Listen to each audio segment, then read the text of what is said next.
Thank you, Lord Mayor. There's so much in this report that I can only highlight a few issues, but as a general comment, I would say that, as usual, the report focuses on good news stories rather than being a balanced assessment of where we're good and where we need to improve. And the improvement journey is so important that there should be more of those improvements, should have more focus on them in the report.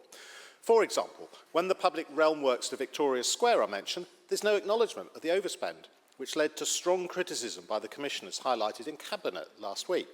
Unless we acknowledge and face up to these issues, it will be very difficult to move on and improve our performance.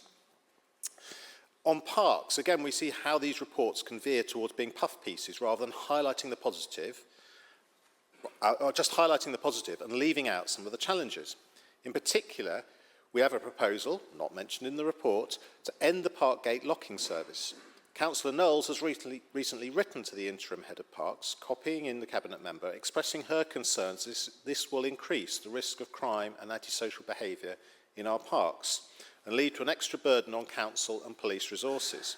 She gave the example of Cannon Hill Park, where leaving this unlocked risks Queen's Ride being used as a nighttime racetrack between Pershore Road and Edgbaston Road, and leaves the MAC, Nature Centre and other buildings in the park more vulnerable to break-ins.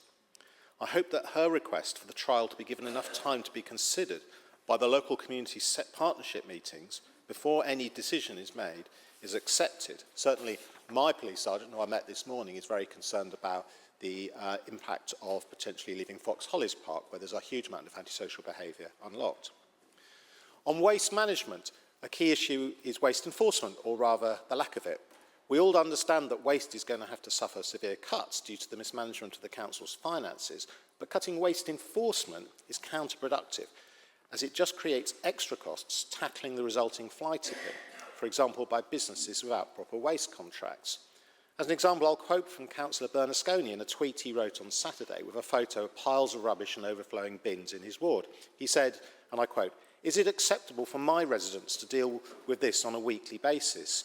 On a main road in my ward, I have been engaging with contacts within BCC to get this sorted, but remains unresolved. Waste prevention team was disbanded earlier this year." He's right, and far from the only councillor with such problems.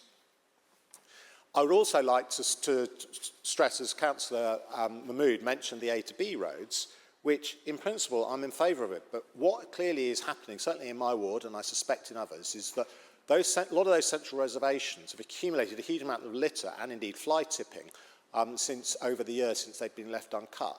And I'm extremely concerned to ensure that there is proper clearance of that litter and fly tipping before those roads are cut, so that we don't just chew up all that litter and leave it strewn all over the central reservations and indeed the roads that they're next to.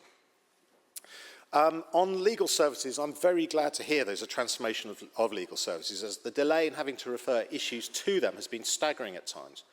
Again, it's concerning that this is not directly acknowledged in the report. It would be good to hear what types of deadlines we're aiming to achieve for responses from legal services and how this will be achieved, given the need for cuts in costs. I could go on, but I think I'll just finish by talking about culture change.